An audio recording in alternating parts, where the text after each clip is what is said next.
Ebullient greetings. I'm your host, Jackie Bird of Jackie Bird Spiritual Wellness, your guide to stress and anxiety relief, mindfulness, awareness, self-care, self-love, and personal growth. Welcome and thank you for joining me as we roll with peace in mind. Today's riff is loss, grief, and gratitude. A love letter to my friend.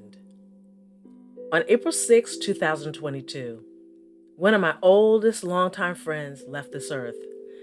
The world knew her as Annette Stubbins. To many, she was Nettie, but to me, she was and will always be Scooter, a name I gave her as two misfits bonded sitting at the end of the long cafeteria table of Jackie Robinson IS 320 in the 6th grade. She was 10, I was 11. As I share this chapter, I am filled with so much gratitude. Two misfits sitting apart from everyone else at the long end of the lunchroom table. I was ashamed of my weird family, our food, and our practices. Her, she was bullied by 3 girls, 2 called Peanut. Now, one I could understand because she was small, she's tiny. The other, why they called her that, I never knew. They bullied my friend because of her dark chocolate skin, short hair, and full features. And the irony is that they were the same beautiful chocolate shade as she. But when you hate yourself, how can you begin to see the beauty in others? When I asked her why she was sitting all the way at the end of the table, she quietly and calmly said she was hiding from those 3. Who used to call her names, slap her and punch her around, and push her. She never fought back. That I can remember. But she never spoke ill of them either. She just didn't understand why they were picking on her, and she wanted it to stop. I didn't get it either. Why would they want to pick on her? She didn't do anything to them. She didn't talk bad about anybody, least of all them.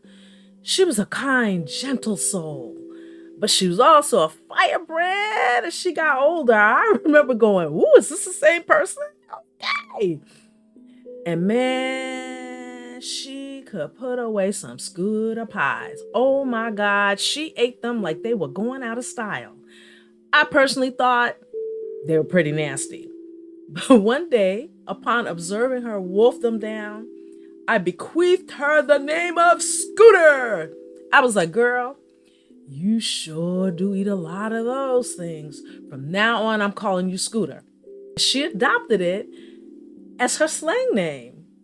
For her glyph, she drew a face with large eyes and a huge grin, just like her. Now, I don't know if people still talk about slang names and glyphs, ours was the time of the 70s and the Jackson 5, waiting with anticipation for the newest Right On magazine, sitting on Gwen's stoop with Michelle and Nancy Brooks, going through the magazines and albums, talking about who we liked.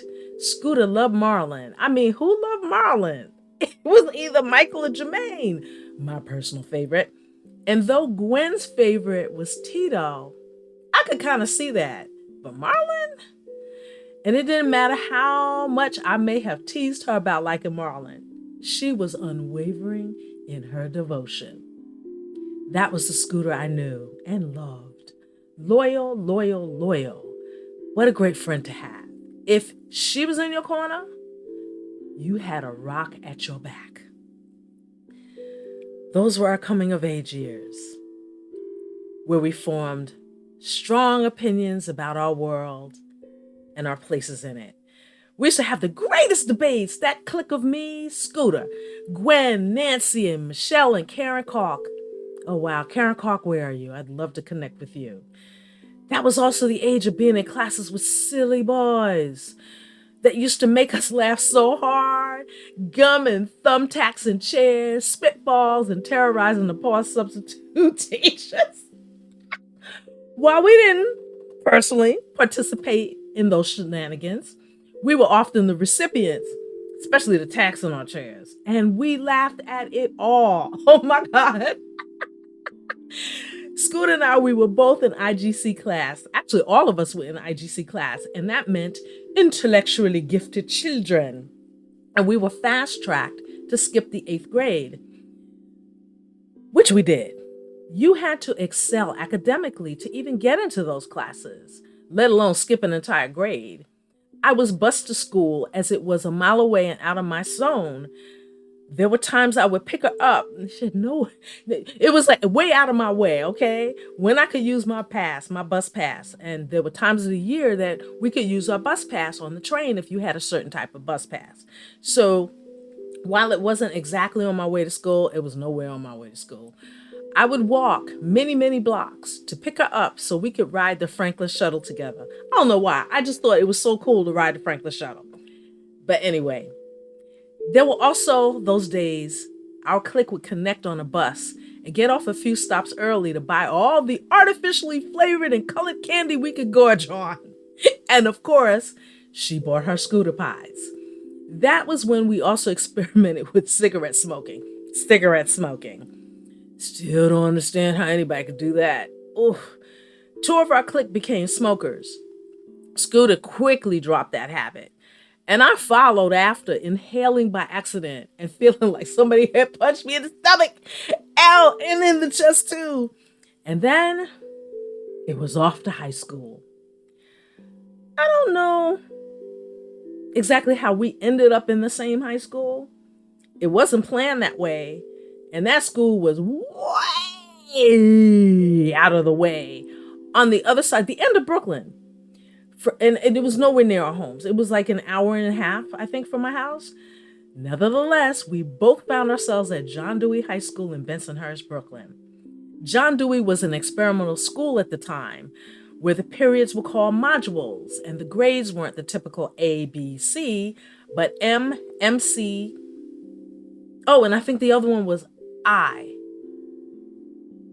And I think there was one more, but I can't remember.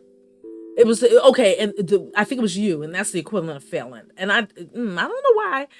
I don't remember that because I was on the receiving end of the grade that meant you. In my first years, I skipped all of my classes. Oh no. It was I. It was I for incomplete. So I had a lot of those, but not her. She went to her classes and excelled. And that was the year the drama bug hit her. We both found ourselves also in Mrs. Meisner's dance classes, which changed both our worlds. One night, Mrs. Meisner took a small group of us to see Alvin Ailey, Judith Jameson, Sarah Yarborough, and that's when I decided I would have a career as a dancer. John Dewey was a magical time in our lives. And even though there was abuse in my home, going to that school was a respite. It was a relief where I could, for many hours, seemed like we were in school for 8 hours. I was not the child of abuse or a witness to it. Mrs. Meisner's classes were gold, where we would fly through the air, do splits, and move gracefully or percussively. We had free reign to express ourselves. Oh my God, big ups to you, Mrs. Meisner. Her warm-up music for class was Carole King's Tapestry. Oh man, we loved that album. Oh boy. And then college. As I reflect on my friend, I realized that we were connectors for each other. When I sat at home after graduation because my dad wouldn't fill out the financial aid papers so I could apply to colleges, my world was pretty bleak. What was I going to do? For almost 6 months, I played handball, or I sat at home with the periodic babysitting job. And in the summer of that year, I worked at a neighborhood daycare center with 3-year-olds. Oh God, they were so cute. But I had no direction. It was truly, truly a crossroads for me. Then one day, Scooter called. Girl, you need to come up here and get an application to audition for the dance department. School is almost free here. She was attending City College, CCNY, and that was in the drama department. And she was in the drama department. At that time, you could go to a CUNY school for $78. For the year, And you just paid the registration fee. That was it, $78. And of course, that changed after my first semester. But anywho, I've gotten ahead of myself. Oh, and Scooter, my mild friend, was becoming a little tough. And she was not suggesting that I do it. She was telling me to do it. And when she told you to do something, well, you just did. If it wasn't for her reaching out to tell me about the program and staying on me to make sure I followed through, who knows where I'd be right now. She helped put me back on my path. I am forever grateful to you, Scooter, for that. And then we were adults. Both our careers flourished. We were both dancing and our paths crisscrossed, moving in and out of each other's lives. But we always had a pulse on what the other was doing. She danced and traveled, including working with CNC Music Factory, which was a big deal. They were huge. They were monster huge at the time. I mentioned earlier that we were connectors for each other. I hired her for a Ready for the World video in which I served as choreographer. And when I needed someone to take over for me, teaching at Legs Dance School in Long Island, she was the first one and only one I thought of. And I was delighted when she took the job. She taught there for decades. The kids loved her. The owners loved her. It was really a good fit for her and for me, moving on to my next thing. Over time, we saw each other less and less. She took a job as a court reporter while still keeping her job with Legs, and our paths went in different directions. But the love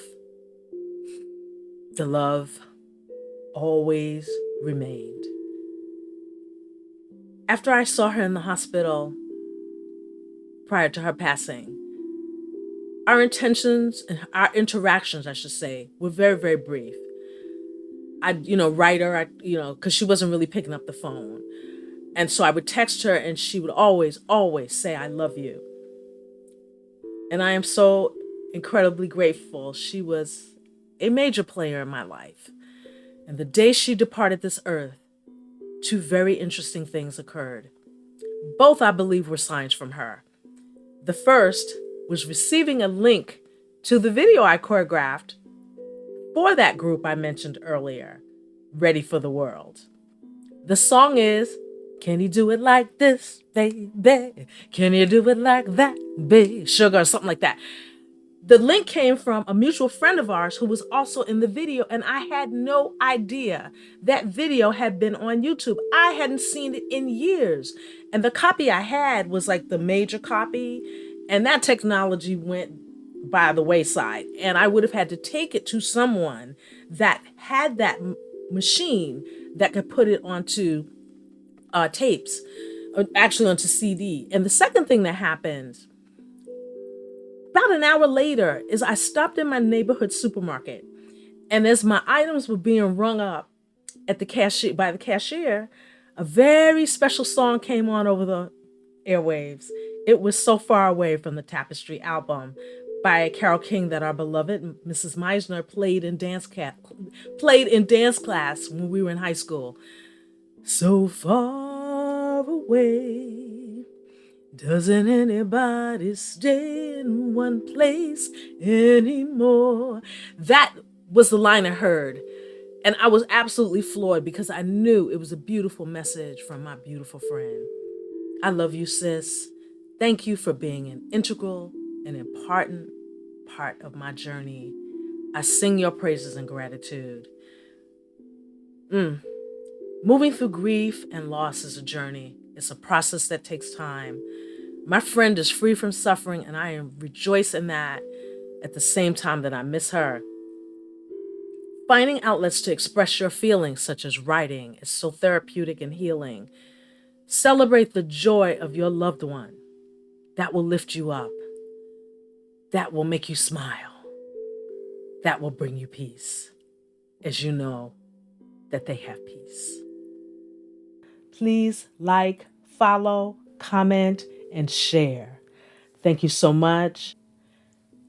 Until next time, remember to roll with peace in mind.